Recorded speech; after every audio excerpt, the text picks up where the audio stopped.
9 things that break my diet. And I'm sure you can relate to at least 2 of them. It's estimated that over 80% of people in the US can't stick to a diet long term, and I'm one of them.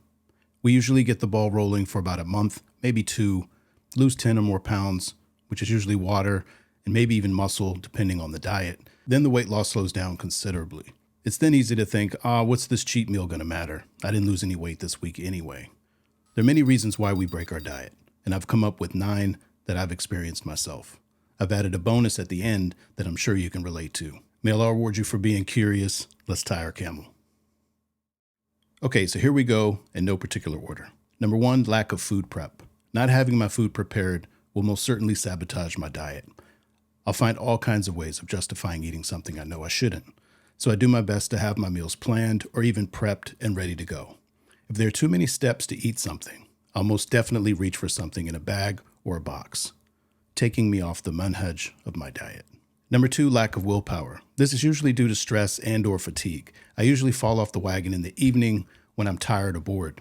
Studies show that we make over 200 decisions a day on food alone, and by the end of it, we're burnt out. In case you're curious, we make on average 35,000 decisions in total per day. We know from many studies that willpower draws from our physical energy. So when I'm stressed or tired, processed foods are a quick and dirty way to not only get energy, but also light up the pleasure centers of my brain.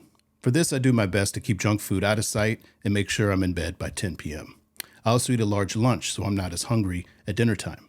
If I'm too hungry at dinner time, I won't be satisfied with my calorie restriction and will most likely want a snack.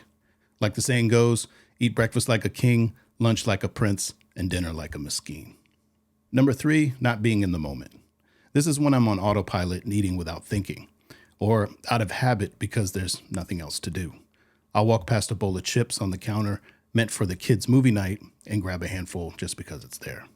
Or I might be hanging out with someone and they want to eat. I won't even be hungry, but I'll eat something anyway. So I try to be mindful of what I'm thinking, doing, and feeling in these situations to make sure I stay on track. Number 4, lack of goals. This is another reason I eat for the sake of eating, not for a purpose. I found that I'll most likely eat bad foods if I don't eat for a purpose. I like the analogy of setting my sails on a boat. If I don't set my sails, I'm left floating around in the ocean without a destination, or even worse, arriving at some remote island full of cannibals. Not setting my sails is how I wound up becoming overweight and unhealthy. So, setting goals with clear targets, a proper grocery list, and menu items can go a long way towards avoiding straying from the course. Number 5, carb addiction.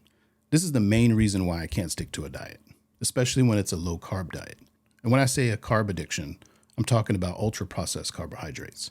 I mean, as far as I know, no one's addicted to the carbs and vegetables. This is why I follow an animal-based diet with some fruit and honey. This diet, popularized by Dr. Paul Saladino, allows me to have my sweets and be healthy. I just have to be mindful of matching the amount of fruit and honey I eat with my level of activity, because I found that I couldn't lose weight if I overdid the fruit and honey. Yeah, I didn't gain weight, but I didn't lose weight. Number 6, lack of whys. What does that mean? It means I don't have strong reasons to follow my diet. Without solid reasons or whys, I didn't have a target to aim for. For example, the most popular reason for following a diet is to lose weight or reverse a health problem. By doing that, we'll enjoy more time with our family and friends. Or maybe we'll be able to practice the religion better. Maybe we can do more in our professional life. Whatever the reason, I learned that it had to be my own and that I had to be honest with myself. It wouldn't work if I said it was to do better in the deen, when in actuality, I just wanted to look better and feel like my younger self. I had to keep it real for myself and make a list of those whys. Number 7, peer pressure. This is when I'm hanging out with my family or at work and feel obligated to eat things I don't want. Usually they don't even have to pressure me much, but it's enough for me to give in and accept what they're offering. Sometimes I just want to avoid feeling awkward or appearing rude. You know how it is in some cultures where feeding you seems like their purpose in life. They mean well, but if it's not good for you, sometimes we just have to say no. Number 8, getting too hungry. This combined with number 1, lack of food prep, makes it almost impossible for me not to cheat. Like the other day, my wife and I went to the zoo for a walk. Yeah, that's a thing. And I didn't eat before leaving the house, even though it was time for me to eat. I took a banana, but it just didn't do it for me, so I impulsively bought some nachos with cheese and a bag of Doritos. Yeah, I know, but in my mind, I was thinking, okay, this is X amount of calories. I'll probably burn 400 calories from this walk. My mind started playing tricks on me, ghetto boys. So I do my best not to allow myself to get too hungry. Otherwise, I'll most definitely make bad choices. And number 9, the diet is too restrictive. One of the benefits of a restrictive diet like carnivore or keto is that it's difficult to overeat. The food is so satiating that you eat in a caloric deficit without even trying. However, they're not easy to follow in the long term. Some can do it, but most can't. This is why I'm no longer doing carnivore or keto. It worked great for reversing my prediabetes, but now that I got that sorted, I'm doing animal-based with fruit and honey. I also started having weird side effects from keto that I'll talk about in a future video.